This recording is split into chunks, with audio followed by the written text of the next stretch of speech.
Every Masonic lodge has a public opening, speeches, ribbons, ceremonies, but that's not when the lodge really begins. That happens the night before, in secret, in darkness, when brothers perform a ritual the public never sees, a ritual called the Consecration. They arrive separately after sunset, 9 men, sometimes 11, sometimes 13, always an odd number, Grand Masters, high-ranking officers, men who've reached degrees most Masons never see. They walk the building 3 times, clockwise, claiming the space. They light candles, speak ancient words, pour corn, wine, oil, on an altar, in complete darkness. And then comes the part they never talk about, the blood. Each brother cuts his palm, lets blood drip onto the altar, mixing with the offerings, sealing a covenant, binding the space to the brotherhood forever. This isn't symbolic, this isn't theater. The ritual actually does something, opens something, invites something in, an egregore, a presence, a power. And when it goes wrong, when the ritual fails, brothers see things in the shadows, equipment breaks, men collapse, the space rejects them. Sometimes lodges have to be abandoned, buildings torn down, land ritually cleansed, because something else claimed it first. But let me ask you this, what kind of organization requires blood rituals in secret just to open a building, and what exactly are they inviting in? Every Masonic lodge has a birthday, an official opening date, a ceremony where dignitaries attend, speeches are made, the charter is presented, the public is sometimes invited, local newspapers cover it. The event is formal, respectful, boring even. But that's not when the lodge actually begins. That's not when it becomes sacred space. That's not when it transforms from empty building into Masonic temple. That happens earlier, in private, in secret. During a ritual the public never sees, a ritual most Masons never witness, a ritual called the Consecration. The consecration happens the night before official opening, after construction is complete, after furniture is installed, after every detail is perfect, but before anyone has worked Masonic ritual in the space, before the first degree has been conferred, before the first meeting has been held. The building exists physically, but spiritually it's empty, unclaimed, just walls and floors and ceilings. The consecration changes that, makes it sacred, makes it Masonic, makes it a place where the brotherhood's work can happen. Only certain brothers participate, the Grand Master, the Deputy Grand Master, the Grand Chaplain, sometimes other Grand Lodge officers, usually between 9 and 12 men total, always an odd number, never even. That's important in Masonic numerology. The participants must be high-ranking, experienced, initiated into degrees most Masons never reach. They must understand what they're doing, what they're creating, what they're binding to this space. The consecration isn't symbolic, it's operational. It makes something happen, changes something real, and that requires knowledge, power, authority. The ritual begins at sunset. Timing matters. The transition between day and night, between light and darkness, between the profane world outside and the sacred work about to begin. The brothers arrive separately, park away from the building, enter through back doors. No one should see them gathering. No one should know this is happening. The consecration must be private, protected, hidden. What happens here isn't for public eyes, isn't for regular brothers, isn't for anyone who hasn't earned the right to witness. Inside, the lodge is dark, no lights on. The brothers use candles, oil lamps, firelight, nothing electric, nothing modern. This ritual is ancient, hundreds of years old, possibly thousands if you trace it back to source traditions. It must be performed with ancient tools, ancient light, ancient methods. Electricity is too new, too profane, too disconnected from the mystery. Fire is alive. Fire is transformative. Fire is what humans used when these rituals were first created. The Grand Master enters first, alone. He walks the perimeter of the lodge room, the main chamber where rituals will be performed. He walks clockwise, always clockwise, sunwise, following the sun's path, creating a boundary, defining space. His footsteps are deliberate, measured. Each step is a claim. This space belongs to us now. This space is being separated from the ordinary world. This space is becoming something else. He completes 3 circuits, 3 times around, the number 3, always 3. Fundamental to Masonic practice. After the 3rd circuit, the other brothers enter. They form a circle in the center of the room, standing, silent, facing inward. Each holds a candle. The only light in the room comes from these candles. 9 flames, or 11, or 13, depending on how many brothers participate.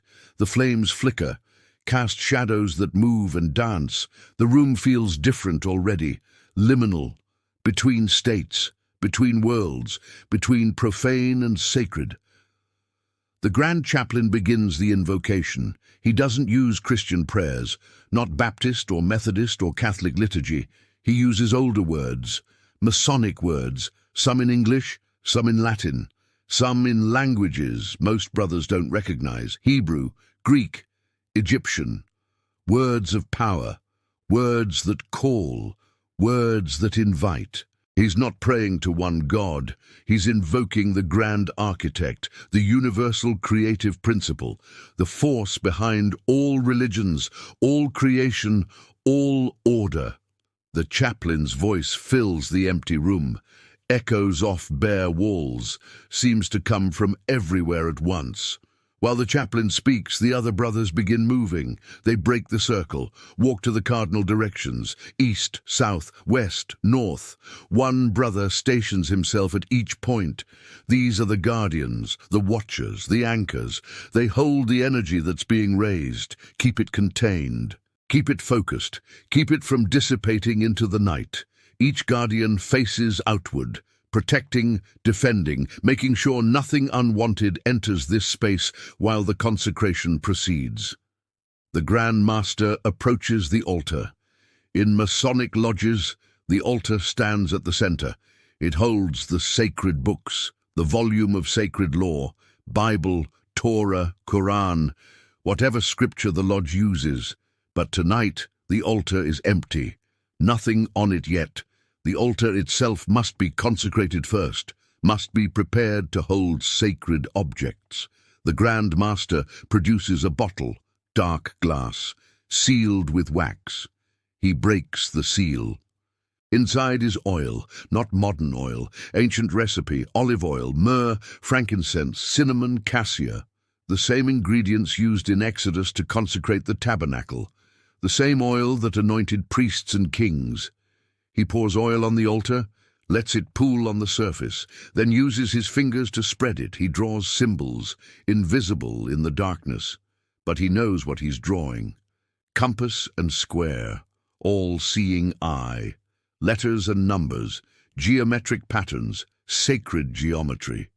Each symbol is an anchor, a connection, a link to the tradition, to every lodge that came before, to every brother who practiced these rituals. The oil makes the altar ready, makes it a vessel, makes it capable of holding the presence that's being invoked. The Grand Chaplain's invocation intensifies. His voice rises. The words come faster. He's calling something, summoning something, not a deity exactly, not an entity, but a presence, an energy, the egregore of Freemasonry, the collective consciousness of all brothers across time, the accumulated wisdom and power of generations. This egregore must be invited into the new lodge, must take up residence, must make this space its home. Without the egregore, the lodge is just a room. With it, the lodge becomes a temple. The temperature in the room changes, drops several degrees. Suddenly, noticeably, the brothers feel it, see their breath. The candles flicker wildly but don't go out. Something is happening. Something is present. The air feels thick, heavy, charged. Like before a thunderstorm, like reality is bending. The brothers continue. Don't acknowledge the change. Don't react. This is expected. This is normal. This is how you know the consecration is working. The Grand Master produces 3 items: corn, wine, oil, the same offerings used in ancient Jewish temple rituals. The same offerings Masons have used for centuries. He places corn on the altar, represents plenty, abundance, the fruits of labor. He pours wine, represents joy, celebration, the sweetness of brotherhood. He adds more oil, represents light, wisdom, enlightenment. These 3 substances mix on the altar, blend together, become one offering, one gift, one sacrifice to the Grand Architect, to the egregore, to whatever presence is being invoked into this space. The Grand Master speaks. His words are formal, ritualistic, memorized, by the power vested in me as Grand Master, by the authority of the Grand Lodge, by the tradition passed down through generations. I consecrate this lodge. I sanctify this space. I claim it for the ancient craft. Let this be a place of light in darkness, a place of order in chaos, a place where brothers gather to work the mysteries. Let no profane purpose be served here. Let no corruption enter. Let this space remain sacred and protected for as long as stones stand and brothers gather. The other brothers respond in unison. So mote it be. The phrase echoes, repeats, seems to continue even after they stop speaking. The room vibrates with it. The presence intensifies, becomes almost visible, almost tangible.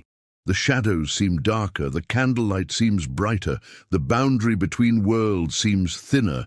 This is the moment. This is when it happens, when the lodge transforms, when it becomes more than building, when it becomes temple. The Grand Master walks to each cardinal point, greets each guardian. Each guardian presents his candle. The Grand Master takes it, walks to a corner of the room, places the candle there. 4 corners, 4 candles, 4 points of light anchoring the space, defining boundaries, creating protection. When all 4 candles are placed, the room is bounded, protected, sealed. Nothing unwanted can enter. Nothing sacred can escape. The lodge is established. The brothers gather again at the center, form the circle once more. They join hands, close their eyes, stand in silence, feeling what's been created, feeling the presence, feeling the power.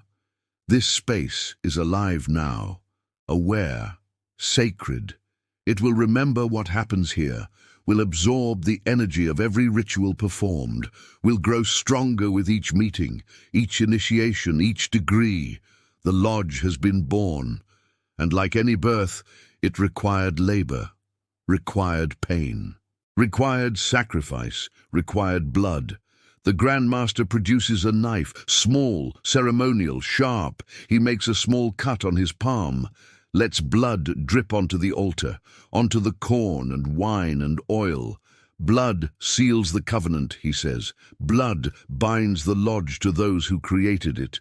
Blood connects this space to every brother who will ever enter.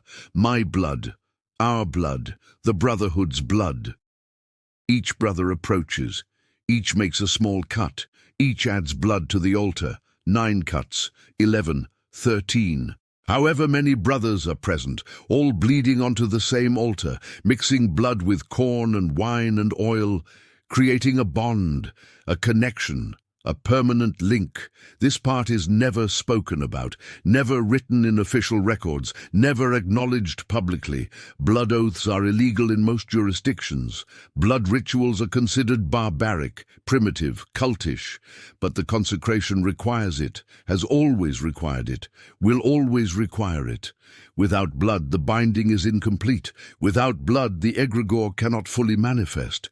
Without blood, the lodge is just a room with symbols. With blood, it becomes something more, something powerful, something dangerous, something sacred.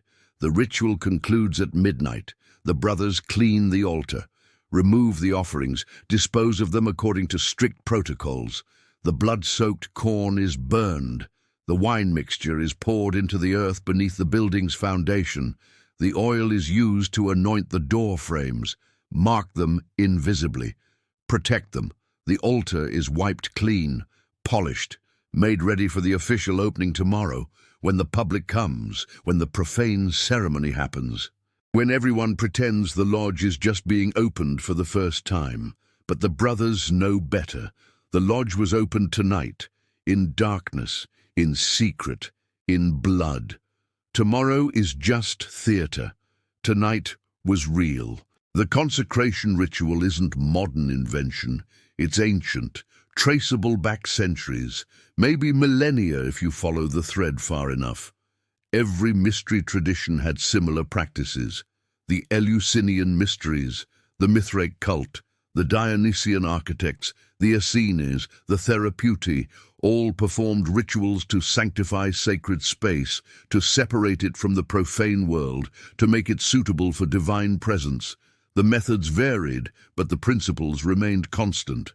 Blood, offerings, invocation, boundary marking, protection. These weren't suggestions. They were requirements. They were how you made a temple.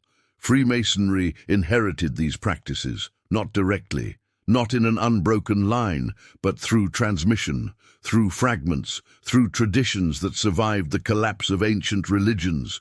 The medieval stonemasons who built cathedrals knew secrets, knew geometry, knew proportions, knew how to create sacred space in stone. Some claim they learned from Templar knights, others say from Hermetic scholars, others from Rosicrucian adepts. The truth is probably all of the above.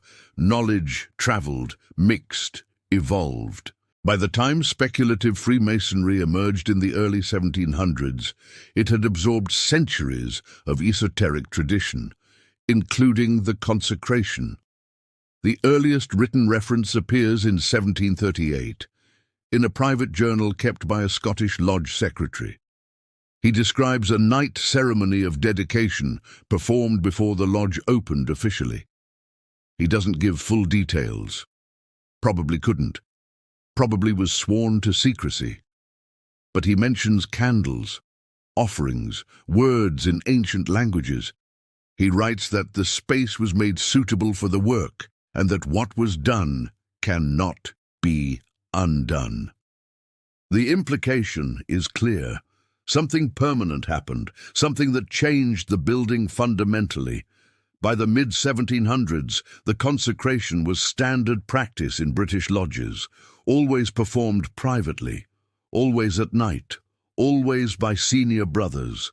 The ritual stabilized, became formalized, passed from grandmaster to grandmaster, memorized, never written completely, too dangerous to document fully, too sacred to reduce to paper, but consistent enough that lodges across Britain and its colonies performed nearly identical ceremonies. The variations were minor, different invocations, different offerings, but the structure remained, the principles remained, the blood remained.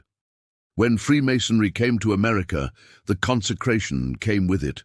The first American lodges were consecrated using the British ritual, sometimes with British grandmasters presiding, making sure the tradition transferred correctly, making sure American lodges were properly established, properly connected to the egregore, properly protected. As lodges spread west, the ritual spread with them. From Boston to Philadelphia to Charleston to New Orleans to San Francisco, every lodge consecrated the same way, the same night ceremony, the same hidden ritual, the same blood covenant. But the consecration evolved in America, adapted to new circumstances, new needs. American Masons were practical. Frontier lodges faced different challenges than London lodges.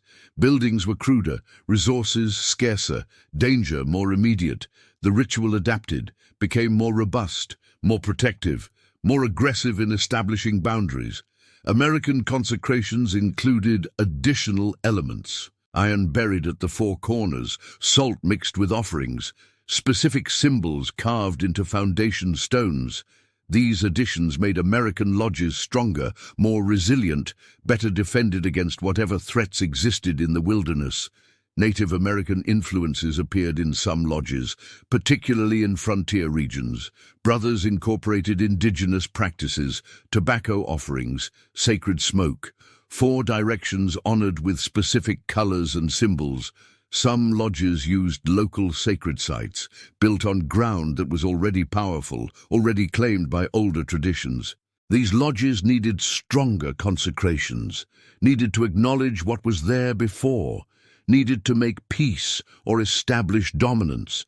The rituals became negotiations between Masonic egregore and land spirits, between European mystery tradition and American indigenous power. The results were unique, hybrid, powerful in unexpected ways. The 19th century saw rapid lodge expansion, thousands of new lodges established, each one consecrated, each one claimed. The egregore spread across the continent, grew stronger with each new anchor point, each new temple, each new group of brothers adding their blood to the covenant. Freemasonry became the dominant fraternal organization in America, not through membership alone, through sacred geography, through claiming space, through establishing temples in every town, every city, every region. The consecration ritual was the tool, the mechanism, the magic that made it possible. But problems emerged.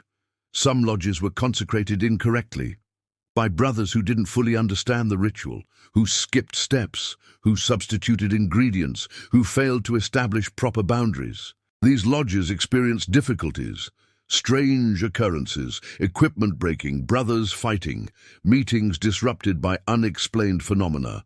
Some lodges failed completely, disbanded within months, buildings sold, brothers scattered. The consecration had failed, the space hadn't been properly claimed, hadn't been properly protected.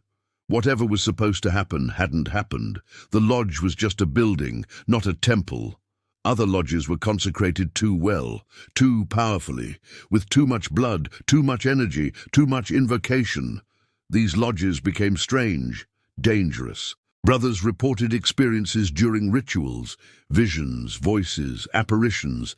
Some brothers were changed by participation, became obsessed, spent all their time at the lodge, neglected families, neglected work. The space had become too charged, too active, too alive. It demanded attention, demanded presence, demanded sacrifice beyond what brothers could sustainably give. These lodges often collapsed too, but for different reasons. Burnout, breakdown, men driven away by intensity they couldn't handle. The Grand Lodges noticed these patterns, began standardizing the consecration more strictly, requiring specific procedures, specific materials, specific participants. Books were created, private books, held by grand secretaries, kept locked. These books contained the full ritual, every word, every action, every ingredient, exact specifications. They were distributed to state grand lodges, used to train grand masters, used to ensure consistency, used to prevent mistakes. The consecration was too important to leave to chance, too dangerous to allow variation. In 1877, an incident in Virginia forced changes. A new lodge was consecrated by a Grand Master who modified the ritual, added his own elements. He was interested in spiritualism, in contacting the dead. He tried to incorporate those practices into the consecration, tried to make the lodge a portal, a communication point with the spirit world. The ritual went wrong, badly wrong. During the first official meeting after consecration, 3 brothers collapsed. Seizures, convulsions, speaking in voices not their own. The lodge had to be abandoned, the building torn down, the land ritually cleansed. An exorcism performed by a Catholic priest at the Grand Lodge's private request. After Virginia, the rules tightened. No modifications allowed, no personal additions, no experimental elements. The consecration ritual was fixed, unchangeable. Any Grand Master who deviated would be removed. The ritual worked precisely because it was ancient, tested, proven over centuries. Innovation was dangerous, creativity was forbidden. The mystery traditions survived by preserving, by transmitting, by maintaining exact practice. Modern minds didn't understand the mechanisms, didn't know why specific words mattered. Why specific actions created specific results. So modern minds weren't allowed to change anything. The 20th century brought new challenges. Lodge buildings became more elaborate, more expensive, more public. Consecrations had to be more carefully hidden, scheduled at times when neighbors wouldn't notice, when police wouldn't patrol, when curious observers wouldn't see cars parked. Lodges in cities had particular difficulties. Buildings surrounded by other buildings, windows facing windows, privacy nearly impossible. Some lodges consecrated in parts, one room at a time, over multiple nights. Not ideal, but functional. The egregore could still be anchored, the space could still be claimed, just more slowly, more carefully. World War II disrupted lodge activity. Many closed temporarily, some permanently. Buildings requisitioned, brothers deployed. The continuity broke. When lodges reopened after the war, questions arose. Did they need to be reconsecrated? The spaces had been used for profane purposes, military offices, storage, other organizations. Had the original consecration held, or had it dissolved? Grand lodges debated. No consensus emerged. Some lodges were reconsecrated, full ritual, fresh blood, new covenant. Others just reopened, trusted that the original consecration had survived. Impossible to know which lodges made which choice. The records don't specify. The privacy held. Modern technology created unexpected problems. Security cameras, motion sensors, alarm systems. These devices malfunction in consecrated spaces, particularly during active rituals. Particularly in the hours around midnight, cameras develop static, sensors trigger without cause, alarms activate randomly. Lodge buildings have higher rates of equipment failure than comparable secular buildings. Insurance adjusters notice, ask questions. Lodges blame old wiring, old buildings, unfortunate coincidences, never mention the real reason, never explain that sacred space interferes with electronic systems, that the egregore disrupts modern technology, that magic and circuits don't mix well. Some lodges abandoned the consecration in recent decades. Too complicated, too secretive, too risky legally and socially. They opened without the ritual. Just moved in furniture, hung symbols, started meeting. These lodges are different. Veterans notice the space feels flat, empty, dead. Rituals performed there lack power, lack presence, lack the sense of something larger participating. Brothers join, go through degrees, but don't feel transformed, don't feel connected. Don't understand what they're missing because they never experienced the real thing. These lodges struggle, membership declines, energy fades, eventually they close, the building is sold, becomes office space, restaurant, apartment. No one remembers it was supposed to be a temple because it never really was. But traditional lodges maintain the practice, still consecrate in secret, still perform the hidden ritual, still require blood, still invoke the egregore.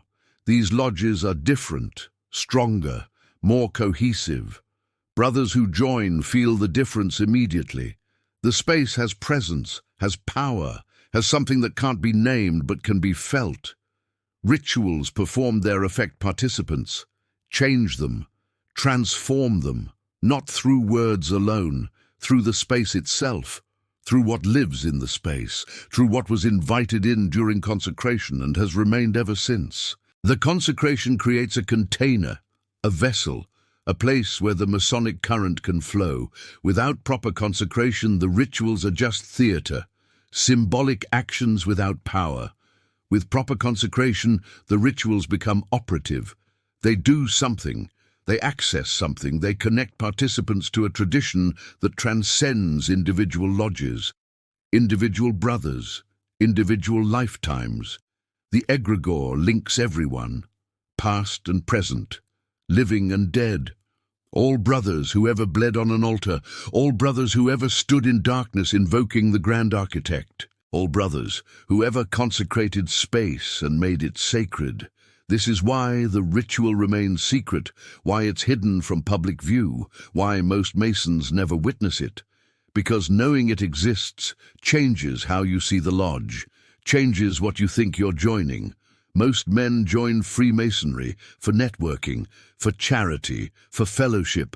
They don't join to participate in ancient mystery religion, don't join to blood bond with an egregore, don't join to work operative magic. The consecration reveals what Freemasonry actually is beneath the charitable facade. Beneath the community service, beneath the respectable surface, it's a mystery tradition, an occult practice, a system for accessing and directing power most people don't believe exists. And that knowledge is dangerous to the individual, to the organization, to the broader society, so it's protected, hidden, revealed only to those who've proven themselves, who've advanced far enough, who've earned the right to know. The night before a new lodge opens, while everyone else is excited about the public ceremony tomorrow, a few brothers gather in darkness, light candles, spill blood, speak ancient words, and transform an empty building into something more, something powerful, something that will last as long as brothers continue to gather, continue to work, continue to maintain the covenant established that first night in secret, in darkness, in blood. Not every consecration succeeds. Not every lodge building becomes a proper temple. Sometimes the ritual fails. Sometimes mistakes are made. Sometimes the brothers performing it don't have the knowledge or power necessary. And sometimes something else happens, something worse. The space becomes consecrated to the wrong thing, claimed by something that shouldn't have been invited, open to forces that shouldn't have access. These failures are never discussed publicly, never documented officially, but they happen, and the brothers who've witnessed them never forget. Michael Torres became Grand Master of his state in 2003. His first major duty was consecrating a new lodge in a growing suburb. The building had been custom-built, purpose-designed as a Masonic temple. Beautiful architecture, perfect proportions, geometric precision throughout. The building was ready. The Grand Lodge officers assembled. The ritual was scheduled for the night before the public dedication. Michael had performed consecrations before, assisted on 3, led 1. He knew the ritual, had it memorized, felt confident, but something was wrong from the beginning. The building felt strange when they entered. Cold despite the working heating system, the air felt heavy, thick, like breathing through cloth. The officers exchanged glances but said nothing. Old buildings sometimes felt this way. This was a new building, but maybe the feeling was normal, maybe it was just nerves. They proceeded with the ritual. Michael walked the perimeter, 3 circuits, clockwise, creating the boundary, but on the 3rd circuit, he stumbled. His foot caught on nothing, empty floor, no obstacles, but he nearly fell. One of the other officers caught him. They continued. The invocation began normally. The Grand Chaplain spoke the ancient words, called to the Grand Architect, called to the egregore, invited the Masonic presence into the space, but the response felt wrong. The temperature dropped too fast. Too far. Their breath came out in clouds, the candles flickered wildly, almost went out, then burned too bright, too hot. Michael felt watched, not by the other brothers, by something else. Something in the corners, something in the shadows, something that shouldn't be there. The offering proceeded, corn, wine, oil, placed on the altar. But when Michael tried to mix them, his hand shook. The bottle of wine slipped, shattered on the altar, glass everywhere, wine and blood mixing, wrong proportions, wrong order. The ritual was disrupted, broken. Michael tried to recover, continued speaking the words, but the presence in the room intensified. The shadows seemed darker, seemed to move independent of the candlelight. One brother whispered that he saw something, a figure, standing in the corner, watching them. Michael made the decision to abort, stopped the ritual midway, told the officers they were leaving. Immediately, they extinguished the candles, Walked out quickly. Several brothers were shaking. One was crying. None of them spoke about what they'd felt, what they'd sensed. But they all knew. The consecration had failed. Worse than failed. Something had gone wrong. Something had been invited that shouldn't have been. Or something was already there, already claimed the space, already owned it. And it wasn't friendly, wasn't Masonic, wasn't right. The next day, Michael cancelled the public dedication, made excuses, plumbing problems, last-minute structural concerns. The lodge members were disappointed but accepted the explanation. Michael contacted the Grand Lodge privately, requested guidance, requested help. The response was surprising. They'd dealt with this before. They had protocols, procedures. The building needed to be cleansed, ritually purified, then reconsecrated by more experienced brothers. Brothers who specialized in difficult cases, brothers who understood what to do when things went wrong.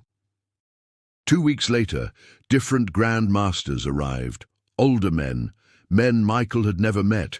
They didn't explain who they were or why they were qualified. They just asked questions about the building, about the land it stood on, about what had happened during the attempted consecration. Michael told them everything. They nodded, unsurprised. The land was used before, one of them said. Someone else claimed it. Someone else consecrated it long ago. That claim never ended. You tried to override it, but you weren't strong enough. The original claim holds. This building can't be a Masonic lodge, not without dealing with what's already here. The men performed their ritual. Michael wasn't allowed to watch, wasn't allowed to participate. He waited outside, heard chanting through the walls, smelled strange smoke, saw flashes of light through windows. The ritual lasted 4 hours. When the men emerged, they looked exhausted, drained. "It's done," one said. "The space is clear, but it's weak. It will take years to build proper strength. Consecrate it carefully. Maintain boundaries strictly. If you see any signs of the previous occupant returning, contact us immediately." Michael consecrated the lodge the next night. This time the ritual worked. The space felt different. Open, clean. The presence that arrived felt right, felt Masonic, felt safe. The lodge opened without further incident, but Michael never forgot the first attempt, never forgot the feeling of something watching from the shadows, never forgot how close they'd come to establishing a lodge in a space claimed by something else, something that would have corrupted everything that happened there. Similar incidents occur regularly, not frequently, but regularly. A lodge in Oregon discovered their building sat on ground that had been an indigenous burial site. The consecration failed 3 times. Equipment broke. Brothers had accidents. One died suddenly. Heart attack during the ritual. The lodge finally hired a local tribal elder, asked for permission, asked for blessing, paid significant money as recompense for disturbing sacred ground. Only then did the consecration succeed. Only then did the space accept Masonic presence. The lesson was clear. You can't override existing claims. You have to negotiate, acknowledge, respect, or face consequences. A lodge in Louisiana attempted consecration in a building that had previously been a church. Baptist congregation. The church had closed, building sold, Masons bought it, thought they were getting a bargain. Sacred space already, should make consecration easier. They were wrong. During the ritual, the Grand Master saw things, visions, biblical imagery, angry faces, demanding he stop, demanding he leave. He pushed through, completed the ritual. But the lodge never felt right. Brothers reported hearing hymns during meetings, seeing crucifixes appear where Masonic symbols should hang, equipment failing during rituals, the lodge closed after 2 years, building abandoned, too many problems, too much conflict. Christian and Masonic energies couldn't coexist in that space. Sometimes the problem is the brothers themselves. A lodge in Texas was consecrated by a Grand Master who was secretly practicing other traditions, Santeria, hoodoo, mixing practices. He thought he was making the ritual stronger, more powerful. He incorporated elements from other systems, used different offerings, spoke different words. The consecration worked, but it brought something else with it, something that wasn't purely Masonic. Brothers started having strange dreams, seeing figures, feeling followed. The lodge became known for unexplained phenomena. Lights turning on by themselves, doors opening and closing, voices in empty rooms. Investigation revealed what had happened. The Grand Master was removed, the lodge reconsecrated properly, but some brothers left. Too disturbed by what they'd experienced, too shaken to continue. The most dangerous failures happen when someone deliberately sabotages the consecration. This is rare, extremely rare, but it has happened. In 1967, a brother who'd been expelled from the lodge sought revenge. He knew when the consecration was scheduled. He broke into the building the day before, placed objects in hidden locations, cursed items, ritual components from opposing traditions. During the consecration, everything went wrong. The egregore wouldn't come. The space rejected the offerings. 2 brothers collapsed. The ritual was abandoned. Investigation found the planted items. They were removed, the space cleansed. The saboteur was prosecuted, criminal trespass, property damage. But the real damage wasn't legal. The lodge was delayed months. The Grand Master never trusted the space. The incident created paranoia, fear, division. The Brotherhood was damaged in ways that took years to heal. Modern lodges faced new challenges, buildings with complex histories, multiple previous uses, layers of energy, layers of claim. Consecrating such spaces requires careful preparation, research into the building's past, into the land's past, into what was there before. Some Grand Masters refused to consecrate certain buildings. Too much conflict, too much existing presence. Better to build new. Start clean, establish primary claim. But new construction is expensive. Most lodges buy existing buildings, renovate them, try to make them work, and hope the consecration is strong enough to override what was there before. The Grand Lodges maintain records of failed consecrations, private records, locked archives. These records document what went wrong, what was learned, what works, what doesn't. When a lodge reports problems, the Grand Secretary checks these records, looks for patterns, looks for similar cases, provides guidance based on past experience. This knowledge is protected, hidden.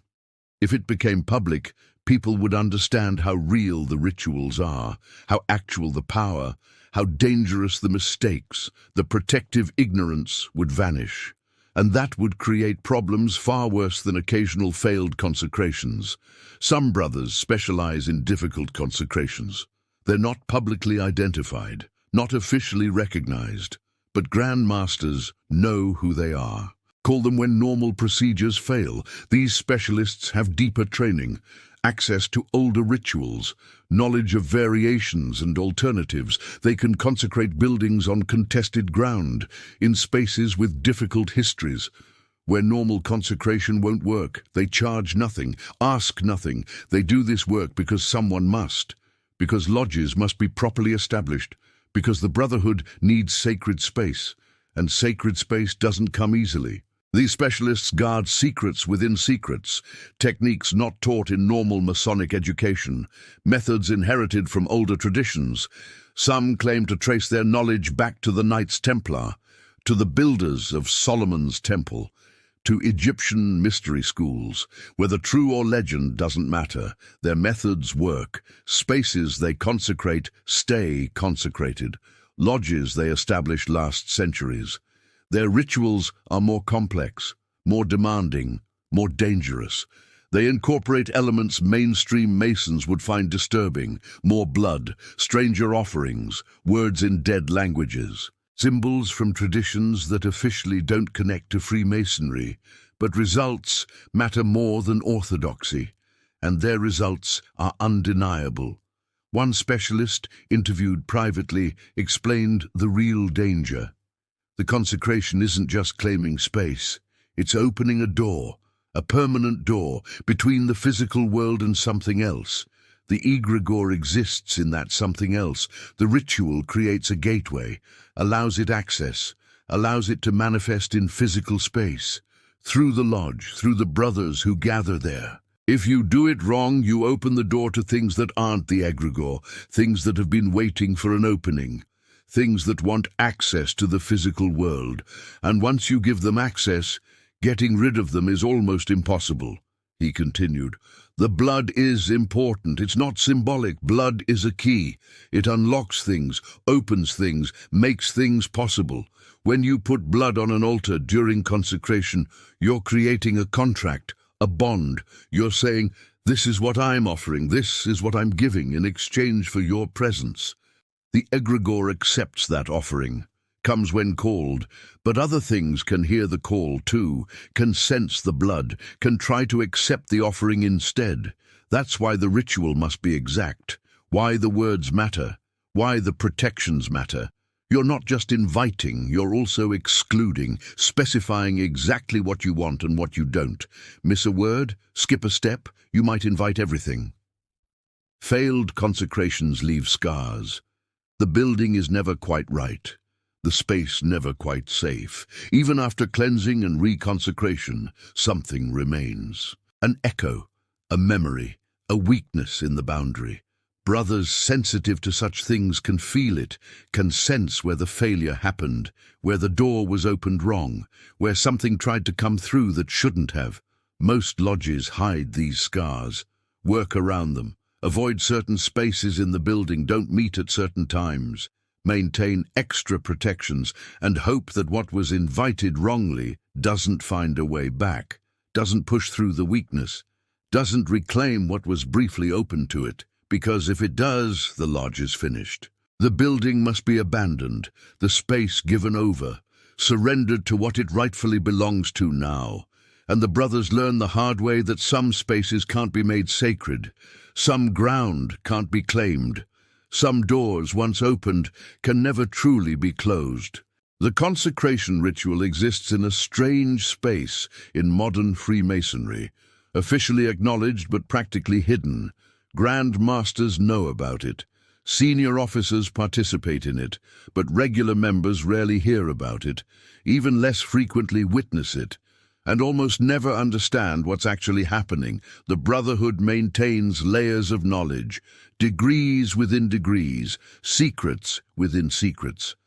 The consecration sits near the center of those layers, protected, guarded, revealed only to those who need to know. Most Masons learn about the consecration indirectly. They hear that a new lodge is opening. They're invited to the public dedication. They attend, they see speeches and ribbon cutting and official ceremony. But some notice things. The building feels different than they expected, stronger, more present. The altar looks old, despite the building being new, worn, used, stained in ways that don't make sense for brand new furniture. Observant brothers notice and wonder, ask quiet questions, get vague answers. The altar was prepared. The space was sanctified. Traditional procedures were followed. Nothing explicit, nothing detailed, just enough to confirm that something happened before the public opening, something private, something significant. Brothers who advance to Grand Lodge positions learn more. Not all at once, gradually, in pieces. A master might be told that consecrations happen, that they're traditional, that they involve senior officers. Nothing more. A district deputy might be invited to observe, stand at the edge, watch without participating, see the candles, hear the words, sense the presence, but not be told what it means, not be given context. Just exposure. Preparation for future participation. The knowledge comes slowly, carefully, testing each brother's readiness, testing their discretion, testing whether they can handle what they're learning. When a brother becomes Grand Master, he finally learns the full ritual. He's given the private book, the complete instructions. He studies it under supervision. practices the words, learns the exact procedures, understands why each step matters, why each action creates specific results. He might be told some history, some context, stories of past consecrations, warnings about what can go wrong. But even then, he's not told everything. Some knowledge is reserved for specialists, for brothers who dedicate themselves to this specific work, who go deeper than Grand Master level, who access traditions within traditions. The internet complicated secrecy around the consecration. Forums appeared where brothers discussed lodge openings. Some mentioned pre-opening rituals. Others asked questions. What happens the night before? Who participates? Why can't we attend? Mainstream Masonic leadership shut down these discussions quickly, reminded brothers of their obligations, of oaths sworn, of secrets kept. Most brothers complied, deleted posts, stopped asking questions publicly, but private messages continued, direct conversations, brothers sharing what they knew, what they'd witnessed, what they suspected. The secret spread more widely than leadership wanted, than tradition allowed. In 2011, a Grand Master violated protocol. He documented a consecration, took photographs, detailed notes. His intention was preservation, creating a record for future generations. But he stored the documentation digitally, encrypted, password protected. He thought it was safe. It wasn't.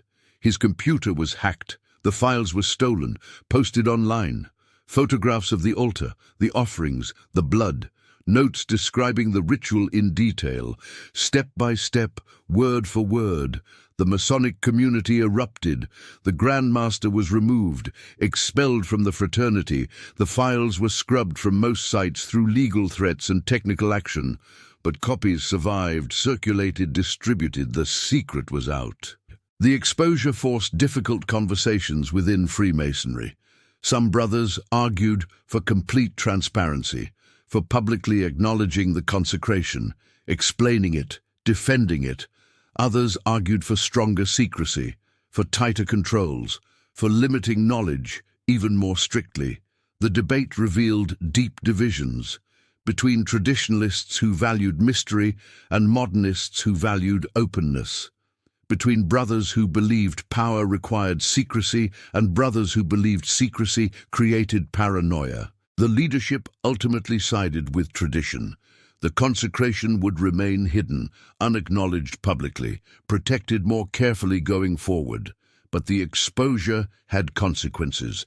Anti-Masonic groups seized on the revealed information, claimed it proved their accusations, that Masons practiced occult rituals, that they used blood in ceremonies, that they invoked spirits or demons or pagan deities. Mainstream Freemasons issued denials, called the leaked documents fake, fabrications, anti-Masonic propaganda. Most of the public accepted these denials. The alternative was too strange, too disturbing, too far outside acceptable religion. Better to believe it was hoax than to accept that respectable community leaders gathered at midnight to perform ancient rituals with blood and fire. Current practice around consecration is extremely cautious. Grand Masters are vetted more carefully. Background checks, digital security assessments, psychological evaluations.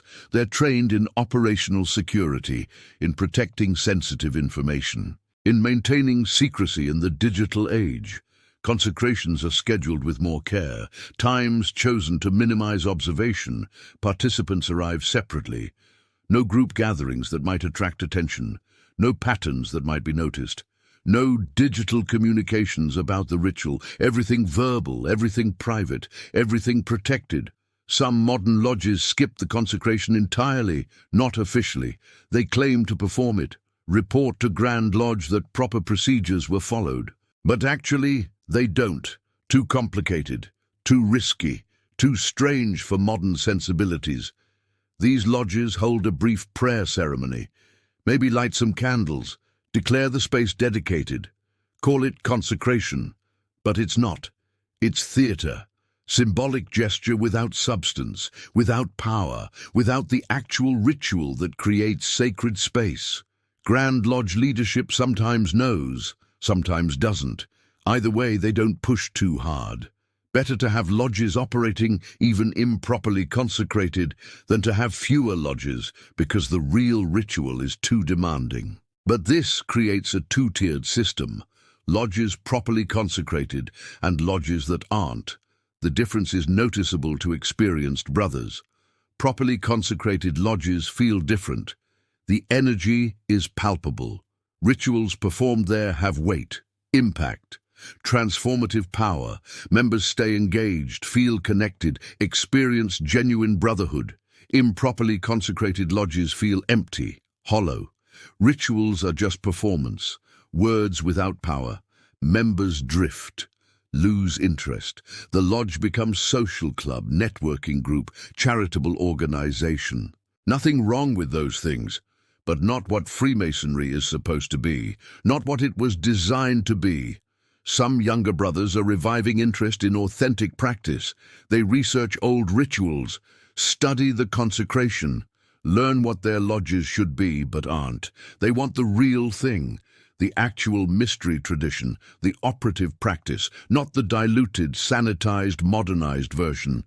These brothers seek out traditionally consecrated lodges, transfer membership, or they become Grand Lodge officers, work their way up, learn the real ritual, and insist on performing it properly when they get the chance.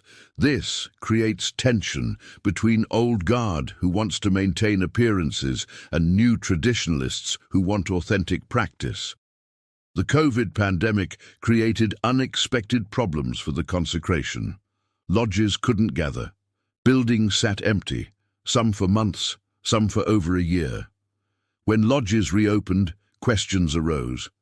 Does long abandonment break the consecration? Does the egregore leave if brothers don't gather regularly, if the space isn't used for ritual work? Grand Lodge officials consulted the specialists. The answer was uncertain. Probably the consecration held, probably the egregore remained. But it might have weakened, might need reinforcement. Some lodges performed abbreviated reconsecrations, just to be sure, to strengthen what might have faded, to reinvite what might have drifted away. Virtual meetings created philosophical challenges. If brothers meet on Zoom, is that still a lodge? Does the consecrated physical space matter if the brothers aren't in it? Can the egregore manifest in digital space? The answers are unclear. The ritual was designed for physical gathering, for brothers sharing physical space. Blood on physical altar, candles in physical room. Digital doesn't work the same way. The presence doesn't transmit through screens. The power doesn't flow through internet connections. Virtual meetings might be convenient, practical, safe during pandemic, but they're not Masonic in the full sense. Not connected to the egregore, not operating within consecrated space, just men talking. Symbolic ritual performed without the substance that makes it real. New lodge construction is rare now. Most lodges buy existing buildings, renovate them, adapt them. This makes consecration more complex. The building has history, previous uses, previous energies, previous claims. Consecrating such spaces requires acknowledging what was there, sometimes negotiating with it, sometimes overriding it, sometimes abandoning the attempt because the building is too contested, too claimed by something else. A lodge in Pennsylvania attempted to consecrate a renovated Masonic temple that had been closed for 30 years. The original consecration had faded. The building had been used for various purposes: storage, events, apartments. The new consecration failed. The space rejected it, wouldn't accept Masonic presence anymore, had become something else during the abandonment. The lodge gave up, sold the building, started over somewhere else. The future of the consecration is uncertain. Fewer brothers know how to perform it properly. The specialists are aging.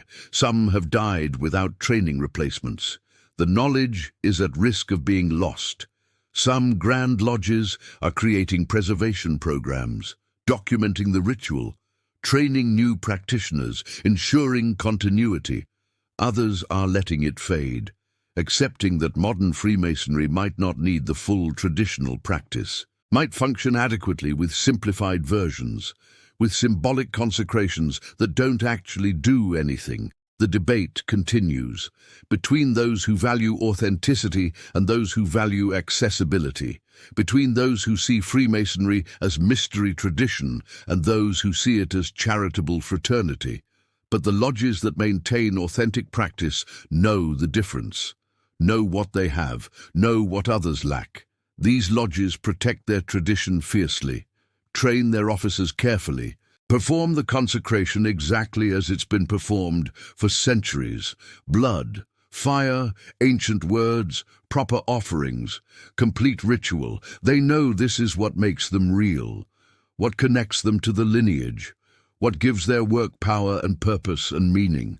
They know that without proper consecration, a lodge is just a building, just a club, just men gathering for comfort and company. But with proper consecration, it's something more, something sacred, something powerful, something that connects earth and heaven, matter and spirit, past and present, the profane and the divine. And they know that this knowledge must be protected, must be hidden, must be revealed only to those who are ready, who will use it properly, who will maintain the tradition, because the consecration is dangerous, powerful, real. It's not metaphor, not symbol, not theatrical performance. It actually does something, creates something, opens something, and if that knowledge became common, if anyone could attempt it, if the ritual was practiced carelessly or ignorantly or maliciously, the results could be catastrophic, spaces open to wrong things, doors created to dangerous places, beings invited that shouldn't have access. The mystery must remain mysterious. The secret must remain secret, not because of elitism or exclusion, but because of necessity, because of safety, because some knowledge is too dangerous to share freely. So the night before a new lodge opens, a few brothers still gather in darkness, still walk the perimeter 3 times, still light candles and speak ancient words, still spill blood on altars and invoke the Grand Architect, still create sacred space through ancient ritual, still open doors and invite presence, still do what their predecessors did centuries ago, and they don't talk about it, don't document it, don't explain it. They just do it, quietly, carefully, correctly, maintaining a tradition most people don't know exists, practicing a ritual most Masons never witness, protecting a secret that defines what Freemasonry actually is beneath everything else, the hidden ritual, the forgotten consecration, the night ceremony that transforms empty buildings into temples, that creates sacred space in a profane world, that makes Freemasonry real instead of just symbolic, that maintains the mystery at the heart of the oldest and largest fraternal organization in human history. And tomorrow, when the public dedication happens, when speeches are made and ribbons are cut and photographs are taken, the brothers who performed the consecration will stand quietly at the back. They'll smile and applaud and celebrate the new lodge, and they'll know what really happened, know what really made this building sacred, know the secret that can't be told, the ritual that can't be revealed, the magic that must remain hidden, because some things are too important to explain, too powerful to share, too sacred to speak aloud, and the consecration is all of those things.